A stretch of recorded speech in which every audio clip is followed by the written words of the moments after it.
So, I have a confession. I've been playing Minecraft for about a decade now, and I have never started a hardcore world. The idea of spending hours grinding, building, and surviving, only to die and lose everything? Yeah, no thanks. But it's time for a change. Here's how this series will work. Before each episode, I'm giving myself 3 goals I have to complete. This episode, build a starter house, collect every single color of wool, and get a fully enchanted set of diamond armor. Oh, and of course, each episode can only be 100 days long. The clock is already ticking, so let's not waste any more time. Alright, so we spawned in a snowy biome. I'll grab this sugarcane, chop down this spruce tree, and make our first crafting table. Let's just pick a direction and walk until we find somewhere worth living.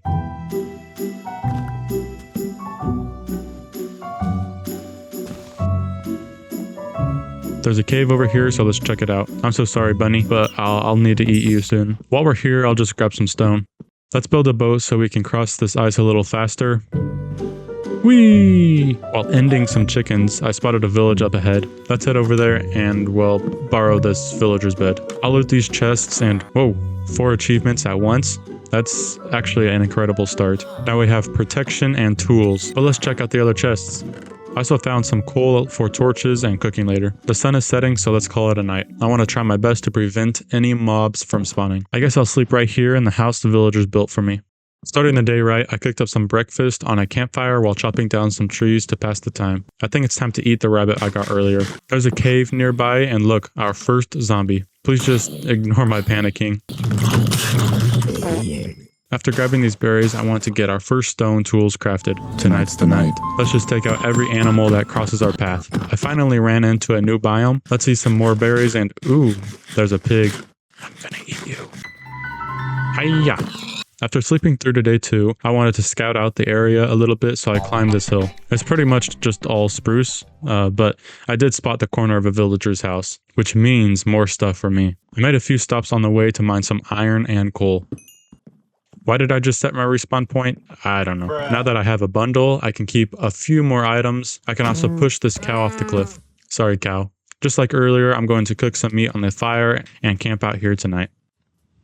I'll make an iron sword and some boots because fall damage is one of my biggest fears right now. I'll sleep right here. Wow, look at this guy. Sound asleep. He has no idea what's coming. Wrapped in your warmth, I find my rest. Oh, and I guess we had a baby. No idea how that happened, but let's just grab these flowers and get out of here.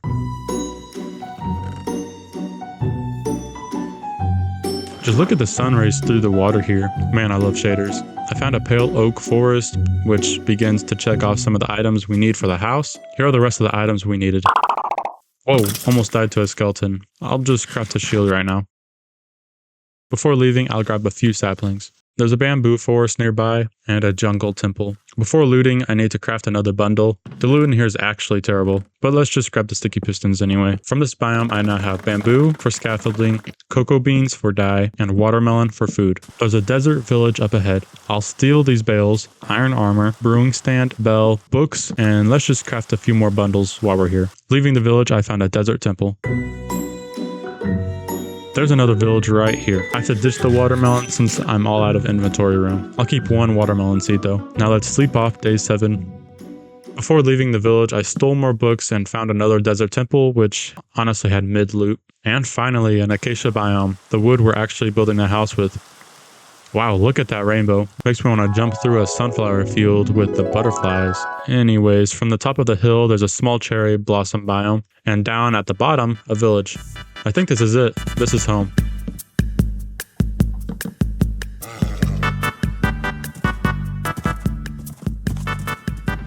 Heading down to the village, I rescued this villager who was stuck inside their house. I'll take these emeralds as a reward for being the town hero. I left my horse alone for 1 second and he's already across the village.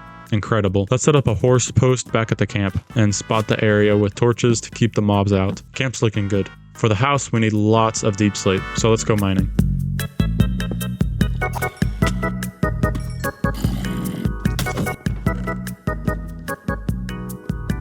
After strip mining for quite some time, I headed back to camp to see all the saplings we planted earlier have grown. I'll chop the trees down. I made sure to plant more acacia for later, then I started clearing the foundation for the house.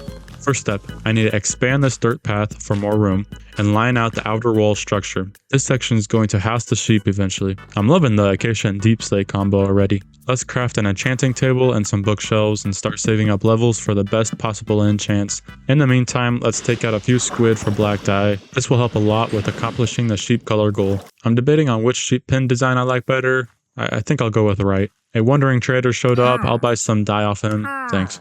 These walls are coming together nicely. These llamas, on the other hand, should we spare the trader? Nah. Turns out this back section is a little bigger than planned. No complaints though. The wool wall is adding more and more. Above the sheep pen, let's leave dirt for future wheat farms. It's looking good so far, but let's get these wall borders finished.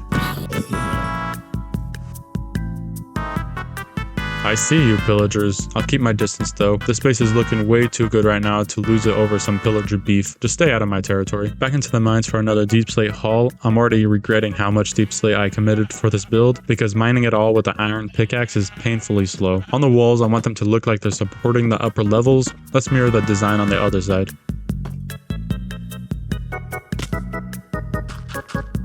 After finishing the staircase, putting up some glass, and carving out the basement entrance, the floors are coming together well. I'm choosing to keep the deep slate and acacia going for the floors too. Grass blocks are needed for the garden areas above, so let's break out that silk touch pickaxe. This hurts, but it beats building a dirt staircase. But while we're at it, I'll clear out this dirt to open up space for the basement floor.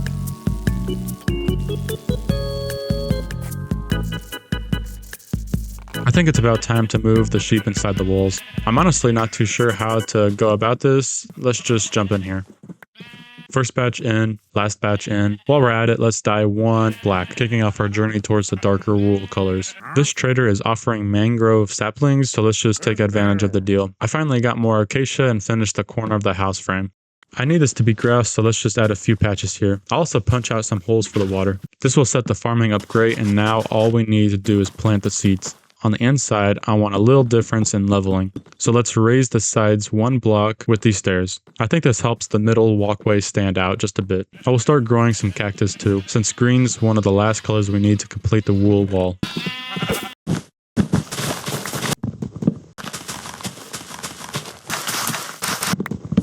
There's a lot of pillagers out today. I guess I'll challenge this one.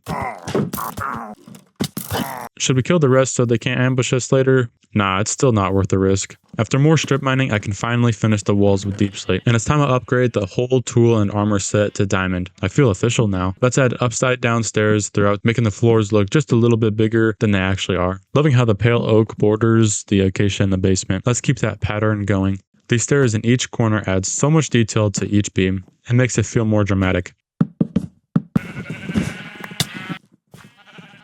But just ignore that I did that.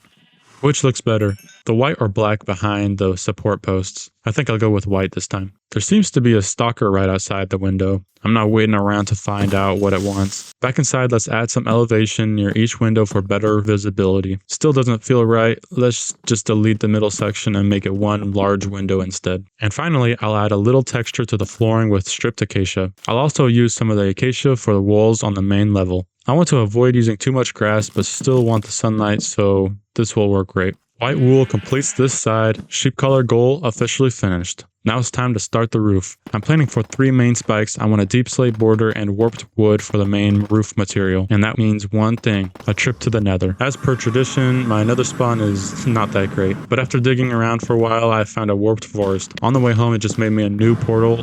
Cool. Maybe I'll use the obsidian later. Also, I think the sheep pen might be getting a little full. Oh, welcome in, trader. Can I have a golden dandelion? Also, you're kind of choking your llamas right now, bro. While I'm dealing with the sheep, I might as well move them all to their stalls before finishing the roof.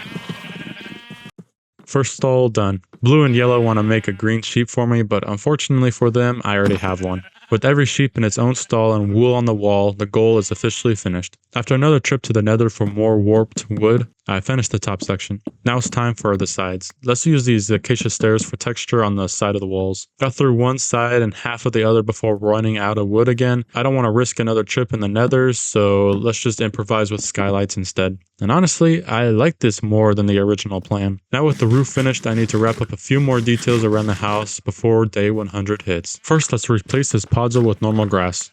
I think it's time I finally moved inside, so I tried getting a silk touch tool through the enchanting table, but didn't get so lucky, so I'll just grab these bookshelves the old-fashioned way. Day 90. We finally have a roof, so it's time to move in. I'll now build a path leading to the front gate and complete a full walkway down the hill to the village using dirt and spruce slabs. This view is actually one of my favorite spots on the map. The border of the path will consist of basically every gray block I have, and I'll then line it with some lampposts for a bit of lighting and extra charm. With the path wrapped up, it's time to add trims to the armor set before the final house tour. Looking cool is priority 1 here. One small problem, I have no iron left for a smithing table. Let's head to the village and check for one. I'll also invite a few villagers into these boats so I can save them for later. Except the village is now a ghost town. Looks like some plague wiped out everyone. I'm sure it was completely unrelated to me. I did find the iron golem though. We'll call him Dave. He's barely alive and stuck in a cave. Dave failed his one job, but hey, at least he put up a fight.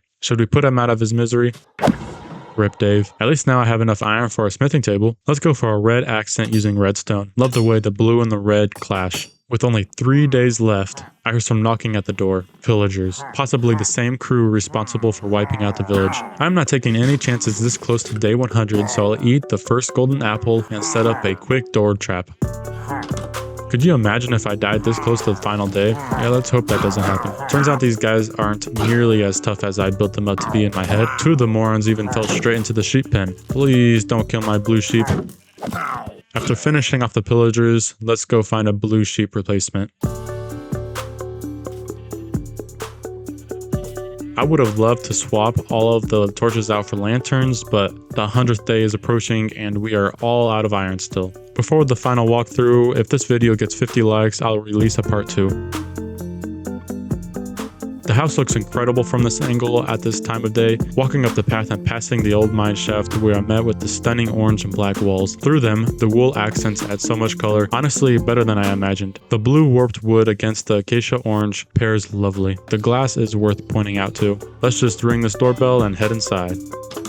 Inside, well, yeah, it's sort of empty. That's why I need you to like the video so I can make a part 2. Around back, the house looks just as grand. Passing the horses on the way to the basement, the white and orange color clash catches your eye immediately. Honestly, this room might be my favorite in the whole build. Open side windows, colorful wool backdrop, tons of little items on the bookshelves, adds lots of detail. I've even got my own personal bell, doubling as an alarm clock. Very high tech. And then, yeah, there's the nether portal that doesn't work. That's the house, that's the sheep, that's the diamond armor. Still several years of Minecraft experience, but now 100 days of hardcore. Like, subscribe, and I'll see you next time.